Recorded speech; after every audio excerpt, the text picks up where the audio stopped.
আমি বুঝিয়ে দেব এই এলাকা হচ্ছে আমার, আর এখানে আমার কথাই হবে শেষ কথা। এখানে কোন রাজ্য সরকার, কোন কেন্দ্র সরকার চলে না, এখানে চলে শুধু আমার কথা। আমি এই সবার বন্ধুদের এমন গাইড দেব, আজ আমি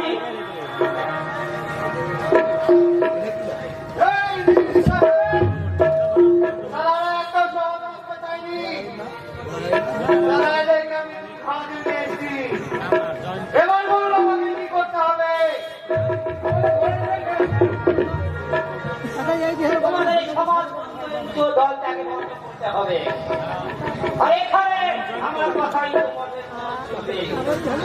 আর যদি না করো তাহলে আজকে আর আমার পুরো কথাই শুনবে না।